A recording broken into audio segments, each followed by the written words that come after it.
Why is social exclusion perceived as immoral? Moral foundations and judgments about exclusion. So what are moral judgments?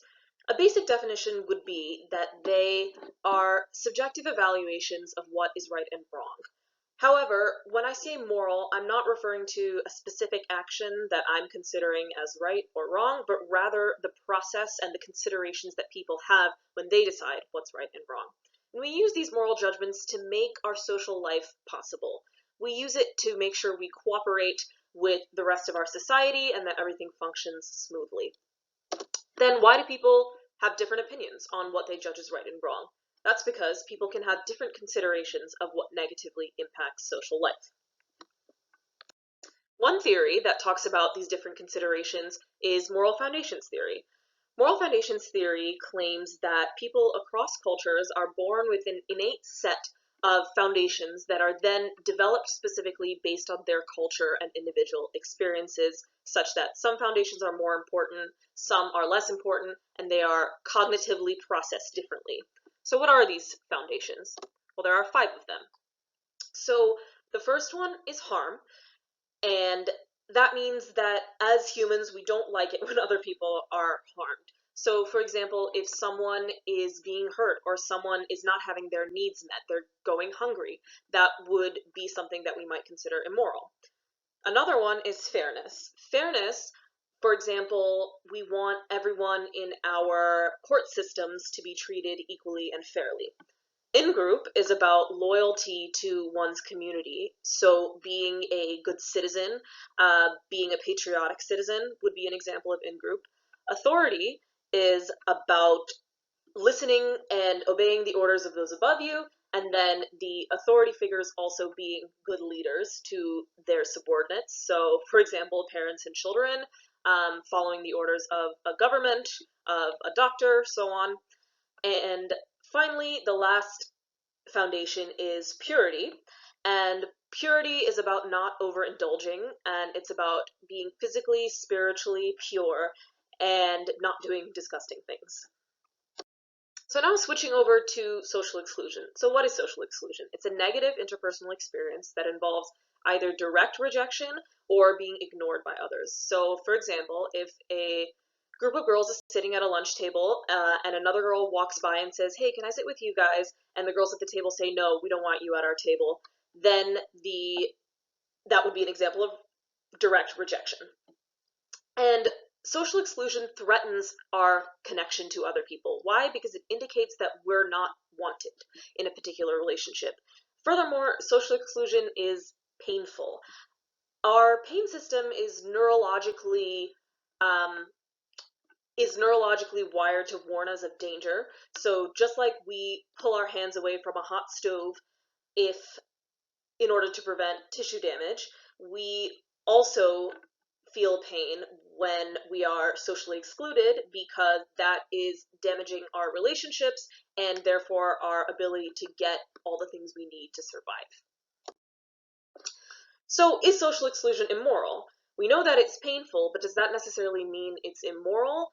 We're not obligated to include everyone in everything that we do, so what particular people or in what particular instances might social exclusion be perceived as immoral? So some previous work has looked at social exclusion and how it could be morally relevant and perceived as relatively moral or relatively immoral. And one particularly important study is one that used a paradigm called cyberball, which is this virtual computer game in which a ball is passed back and forth between these 3 players. So in one study, when player 2 was excluded, so the ball was only passed back between 1 and 3, participants who had a higher affective moral orientation viewed the entire situation as more immoral. And what is an affective moral orientation? That is when someone is emotionally sensitive to harm. So they would endorse the statement, "When I think of other people getting hurt, it makes me upset." So moving on to the present study. So I wanted to find whether people's general moral considerations, as measured by the Moral Foundations Questionnaire, which we'll go over in more detail in a bit, predicted the extent to which they perceived exclusion as immoral. And specifically, I hypothesized that considering harm to a greater degree, considering the harm moral foundation, predicted moral judgments about exclusion. Why? Because exclusion is painful.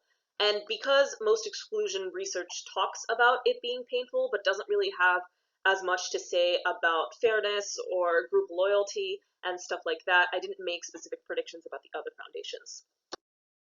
So the present study was conducted online, and the first thing we did was develop our materials with a pilot test. So we had 20 undergrad participants read 8 scenarios that we wrote that were describing a social interaction that had a clear source, a source being the person doing the rejecting, and a clear target, the person being rejected. So in the example of the girls at the table earlier, the girl walking by the table was the target, she was being rejected, and the girls sitting at the table were the source. They were the ones rejecting her. The purpose of this pilot was to find out which of the 8 scenarios, which 4 of the 8 scenarios were most clearly perceived as exclusion. Then we used those scenarios in the main study, for which we had 55 participants. We asked participants to read each scenario and then rate items on the immorality of the whole situation and the immorality of the source, the person doing the rejecting or the group doing the rejecting, the immorality of the source's behavior.